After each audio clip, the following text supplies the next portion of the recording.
अभी आपको पता है दोस्तों, इंडिया और यूएई के बीच में एक डील हुई है लोकल करेंसी के ऊपर। मतलब उन्होंने कहा कि यार डॉलर वॉलर में व्यापार छोड़ो और अपने देश की करेंसी के अंदर व्यापार करते हैं, ठीक है, रुपये और धर्म के अंदर व्यापार होगा। तो अभी रिसेंटली ये डील हुई है, भारत के प्रधानमंत्री नरेंद्र मोदी गए हुए थे और इन दोनों के बीच में ये डील हुई है, ठीक है, दिख रहा है आपको। और इस डील में दो basically memorandum of understanding sign हुए हैं, जिसको हम बोल रहे हैं एमओयू। तो एक एमओयू तो लोकल करेंसी के ऊपर हुआ है कि ट्रेड अपना व्यापार लोकल करेंसी में करेंगे, भाड़ में जाए डॉलर, हम अपनी करेंसी में करेंगे, हमारी करेंसी हमें फ़ायदा होगा, फॉरेन एक्सचेंज को जो हम रखते हैं वो बर्डन हमारे ऊपर से कम होगा और हमारी करेंसी को भी लोग फिर फॉरेन रिजर्व में मेंटेन करना स्टार्ट करेंगे, ठीक है। तो ये एक पहली जो है पहल है, पहली मुहिम है। दूसरा जो हुआ है ना दोस्तों, वो हुआ है जैसे भारत का यूपीआई है ना, और इधर का भी है एक, ठीक है, इधर का भी है, यूएई का भी एक है।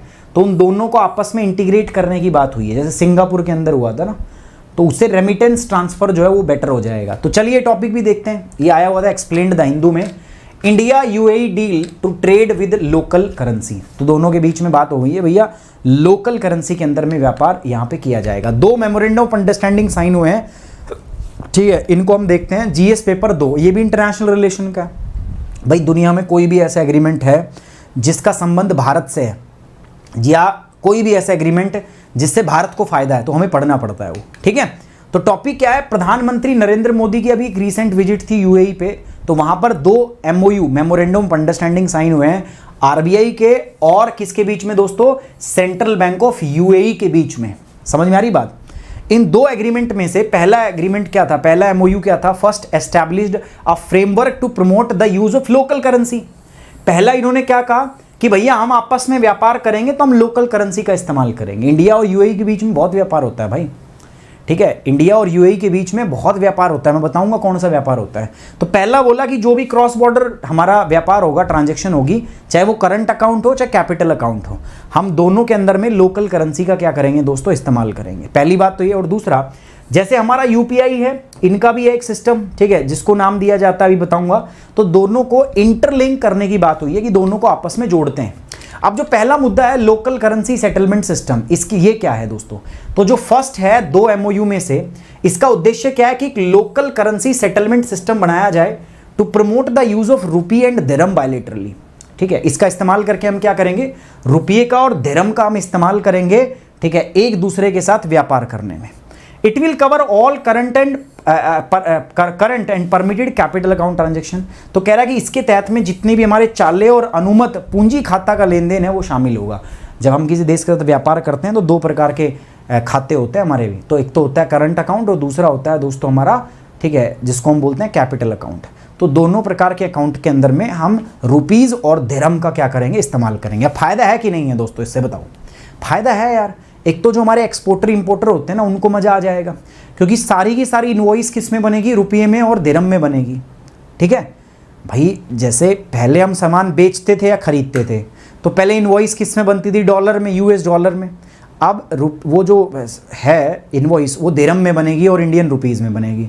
तो जो फ्लक्चुएशन है फॉरेन करेंसी के अंदर, अब डॉलर कभी वो बहुत ऊपर चढ़ जाता है, तो वो जो फ्लक्चुएशन की वजह से जो लॉस होता था ना एक्सपोर्टर को और इंपोर्टर को, वो अब नहीं होगा, ठीक है, उससे हम बच जाएंगे। समझ में आ रही बात दोस्तों, ठीक है। तो जो हमारा एक्सचेंज रेट से रिलेटेड जो रिस्क थे वो हमारे दूर हो जाएंगे। Denominating export contracts and invoices in the local currency help avert exchange rate risk.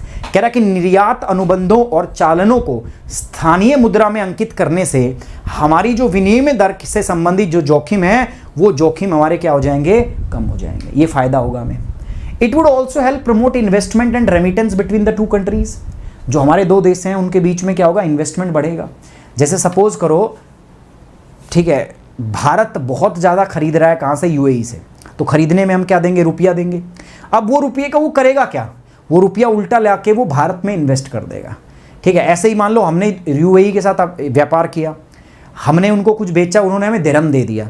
अब हम उस दिरहम का क्या करेंगे, ठीक है, जापान तो उस दिरहम को लेगा नहीं, तो हम उल्टा उसी पैसे को हम उसी देश में इन्वेस्ट कर देंगे।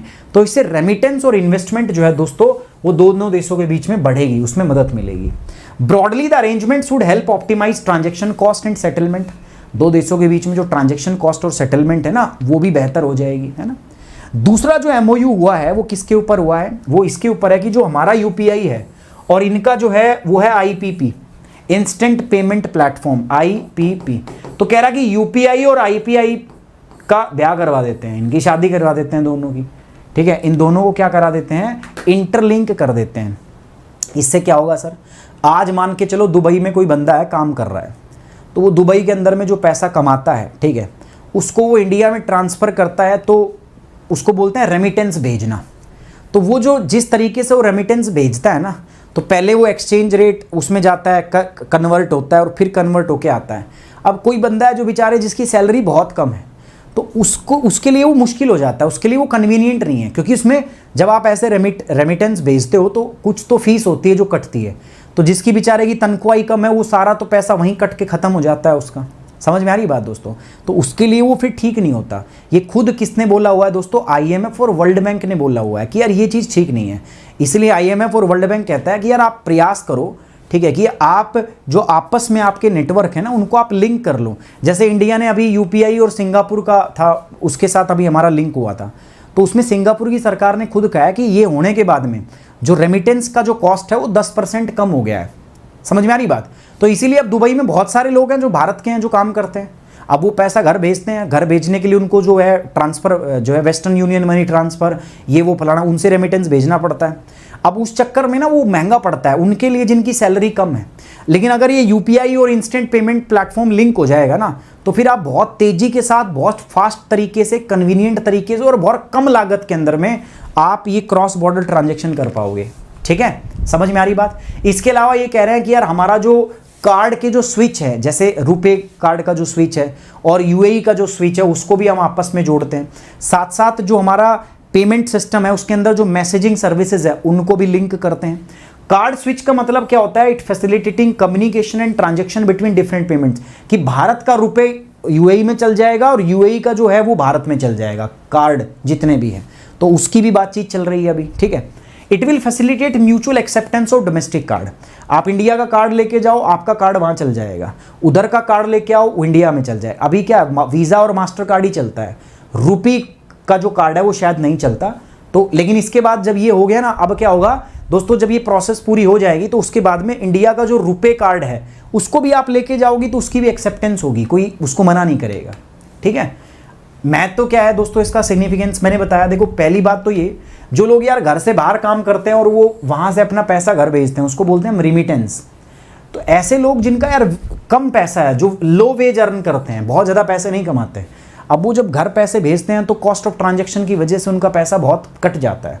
अब इससे वो कटेगा नहीं यार, समझ में आ रही बात दोस्तों? ठीक है, ये एक सबसे बड़ी फ़ायदा होगा यहाँ पर दोस्तों।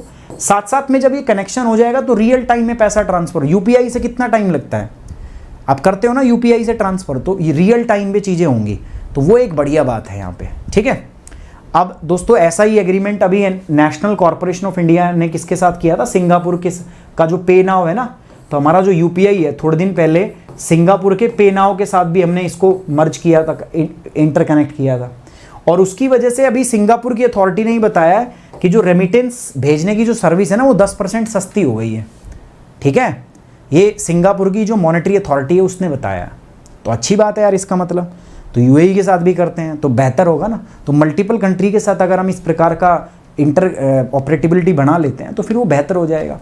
अब देखो, यूएई के साथ करना इसलिए भी जरूरत है, यूएई जो है भारत का एक बहुत इंपॉर्टेंट ट्रेडिंग पार्टनर है। आपको पता है हमारी इकोनॉमी और उनकी इकोनॉमी बहुत बढ़िया तरीके से जुड़ी हुई है। यूएई, आप पैसा मान के चलो, यूएई जो है वो भारत का 4th लार्जेस्ट इन्वेस्टर है। भारत के अंदर जो पैसा इन्वेस्ट होता है ना एफडीआई के रूप में, यूएई से 4th लार्जेस्ट यूएई उसमें इन्वेस्टर रहा है अप्रैल 2000 से लेकर सितंबर 2022 तक। कुल जो एफडीआई आई है यूएई से, वो आई है 15.2 बिलियन डॉलर की। इंडिया यूएई का जो ट्रेड है, व्यापार जो है वो बढ़ गया है, 85 बिलियन डॉलर हो गया है कब, 2022 के अंदर में। इसके अलावा UAE was India 3rd largest trading partner. Bharat के हिसाब से देखें जिन जिन देशों से हम व्यापार करते हैं ना, तो इंडिया का तीसरा सबसे बड़ा ट्रेडिंग पार्टनर है यूएई।